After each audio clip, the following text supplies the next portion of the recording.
Nouveau top local pour Bitcoin à quelques heures, quelques jours potentiellement de l'acceptation officielle des ETF Spot Bitcoin par la SEC. Gros programme macroéconomique cette semaine sur les marchés. Bienvenue à toutes et à tous les amis dans cette nouvelle matinale trading et bonne année 2024. J'espère que vous avez passé de bonnes fêtes.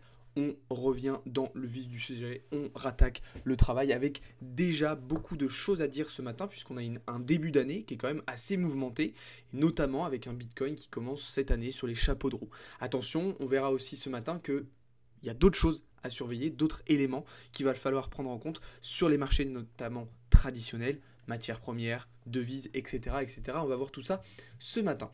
Juste avant de commencer, comme d'habitude, je vous invite à vous abonner si ce n'est pas déjà fait, à liker, à partager, à commenter et surtout à nous rejoindre dans le serveur Discord. Vous avez le lien dans la description.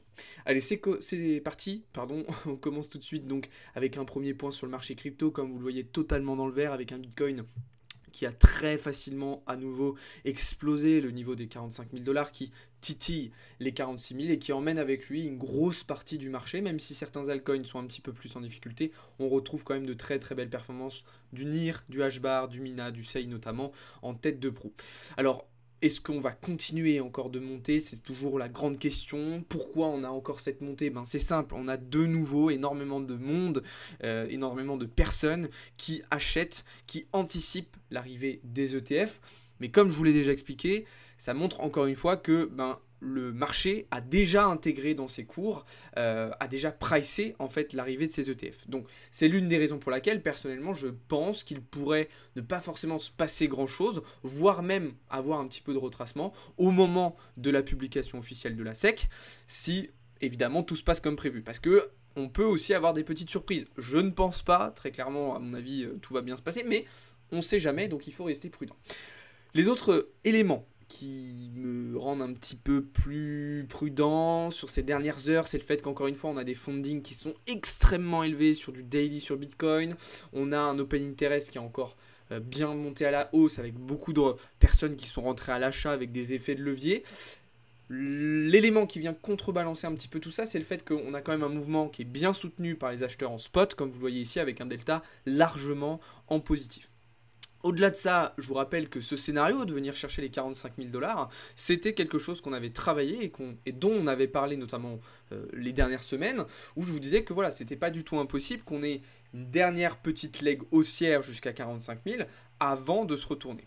Alors maintenant, même si on n'a pas un vrai gros retournement jusqu'à 38 ou même 32 000 $, il serait quand même à court terme assez pertinent pour moi, pour Bitcoin, de revenir tester son niveau des 44 000 $. Donc en gros, on va dire le niveau de résistance précédent qui a été cassé.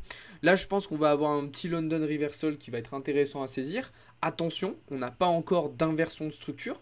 Ok, mais potentiellement un petit truc à jouer en short au fur et à mesure de la journée. Personnellement, j'ai déjà pris une première entrée avec une taille de position évidemment vraiment très petite.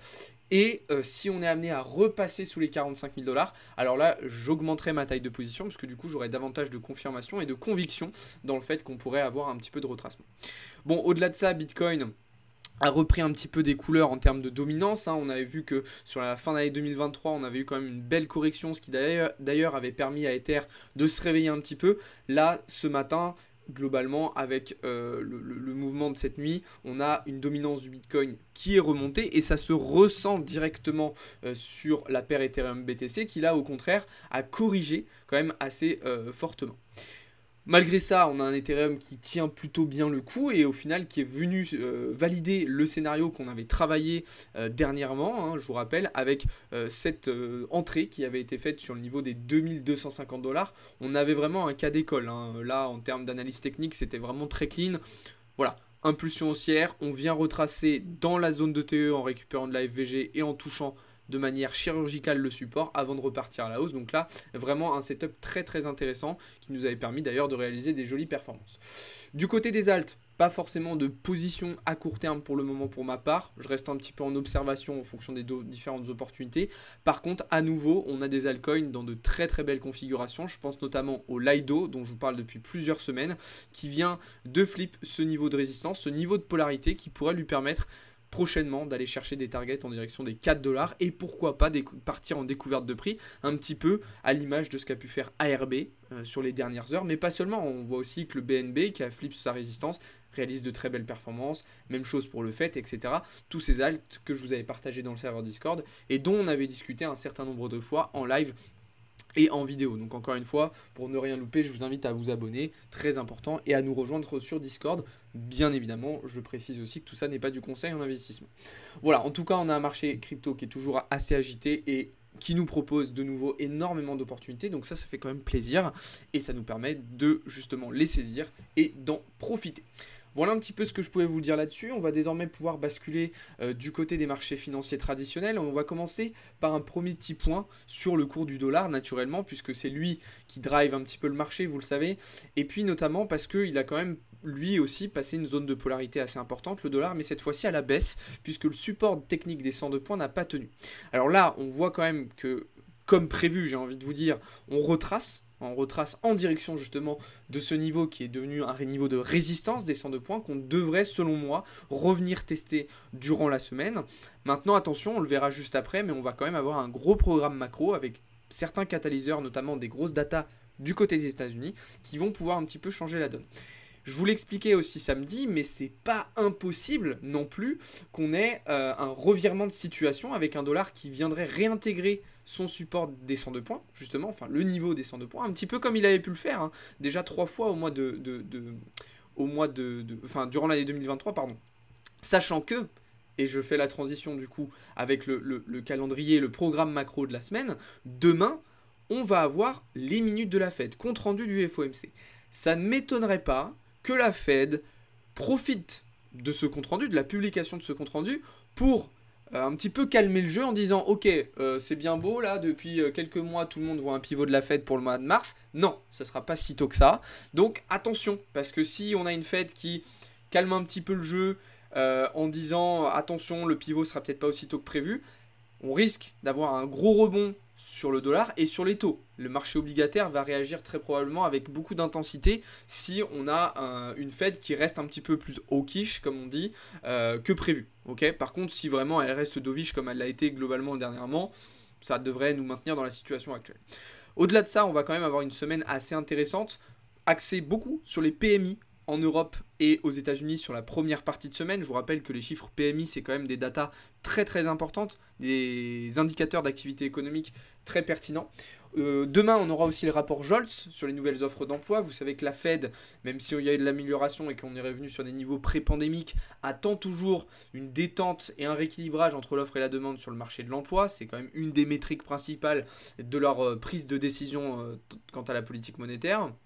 Et puis la deuxième partie de semaine sera elle beaucoup plus chargée. On aura les résultats de l'inflation en Europe, chômage en Allemagne aussi, des datas qu'on surveillera au vu des différents scénarios et positions qu'on a notamment sur le DAX et le CAC 40.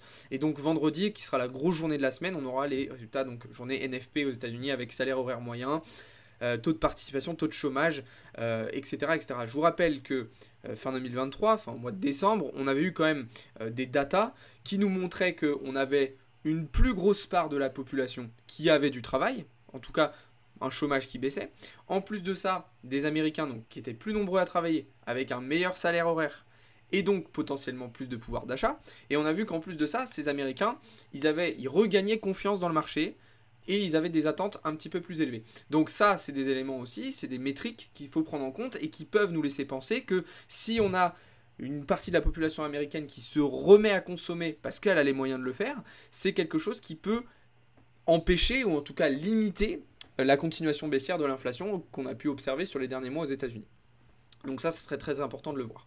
Donc comme je le disais, on va rester attentif forcément à la situation du dollar qui va être un petit peu, comme toujours, l'un des acteurs principaux des marchés, des cross assets. Globalement, il n'y a pas grand-chose d'autre à dire. Pour le moment, on est toujours en observation sur les indices européens qui avaient montré quelques petits signaux de faiblesse, qui ont bien ouvert à Londres ce matin. Et puis là, regardez la bougie sur le DAX qui est catastrophique en 4 heures. C'est vraiment pas beau du tout. Voilà, le CAC, pareil, qui se stabilise. Même chose pour le FTSE. Globalement, on a des petites positions, notamment sur le DAX et le FTSE au Royaume-Uni. Et par contre, du côté des États-Unis, alors là, on a vraiment, à part sur le Nasdaq, très peu de signaux de faiblesse qui ont été montrés jusqu'à maintenant. Donc voilà, on est patient. Il y a beaucoup d'avis divergents sur la situation des marchés en 2024. J'ai vu par exemple Goldman Sachs qui a partagé pas mal d'estimations dernièrement, qui pense que à la fois on va se taper une récession et à la fois que le S&P 500 va remonter de 25%. Bon, très compliqué de tirer, de peser le pour et le contre pour le moment. Donc on attend, on patiente, pas de précipitation, ça sert à rien. Et le moment venu, par contre, il faudra être prêt à déclencher et à se positionner potentiellement pour aller chercher un petit peu de retracement. Évidemment, on va rester attentif aussi au VIX, qui d'ailleurs depuis ce matin monte en ligne droite, je vous rappelle, mais une remontée, une augmentation du stress, en fait, puisque le VIX est un indicateur de stress sur le marché, pourrait être accompagné justement de mouvements de retracement assez importants sur l'année 2024, donc on fera attention à ça. Et puis bien évidemment, il y a toujours tout plein d'autres datas qui vont être à prendre en compte, notamment d'un point de vue géopolitique.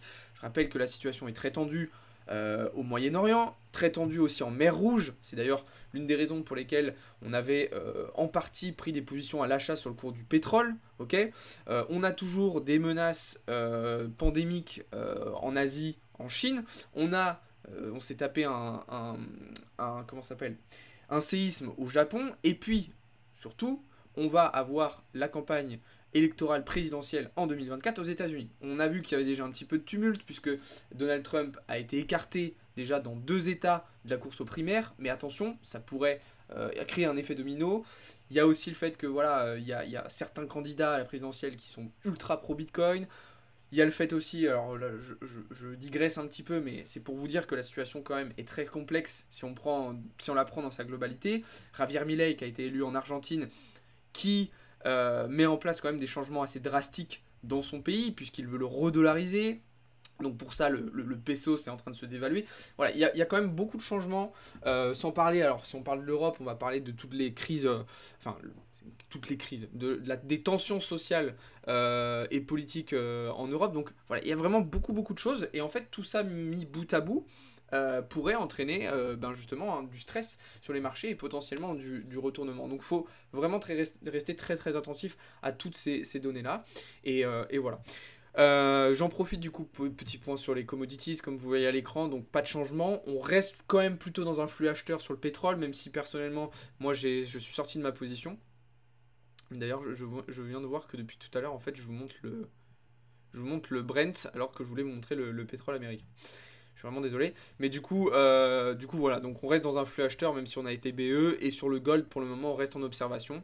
Donc voilà.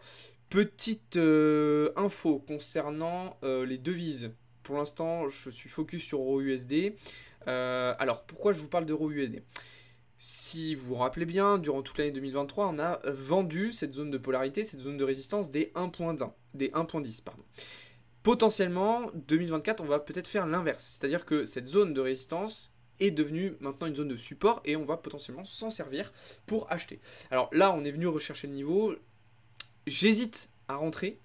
Le truc, c'est que j'aimerais bien quand même qu'il y ait une confluence en fait entre le comportement de l'euro-USD et du dollar. Et le truc, c'est que même si là, effectivement, euro-USD est revenu toucher ce support, le dollar n'est pas encore arrivé à ses 102 points, à sa résistance des 102 points. Donc je pense que je vais être patient et je vais surtout éviter de me précipiter, bien évidemment.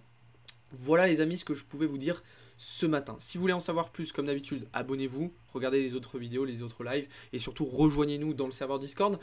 De toute façon, nous, on se voit tout au long de la journée et tout au long de la semaine. Je vous invite à aller voir le planning aussi que je vous ai partagé avec les différents lives, les différents contenus qui seront à votre disposition tout au long de la semaine. Voilà, je pense avoir fait le tour à peu près des informations que j'avais à vous partager ce matin. Si vous avez des questions, des remarques, n'hésitez pas à le faire dans l'espace commentaire. Je répondrai avec plaisir ou à venir nous les poser directement dans le serveur Discord. Je vous souhaite à toutes et à tous une très bonne journée, une très bonne semaine. Encore une fois, bonne année, meilleure santé, bonheur, réussite, que vous puissiez atteindre tous vos objectifs, c'est le plus important. Et je vous dis à très vite. Ciao tout le monde, c'était Alex pour Blockchain Capital.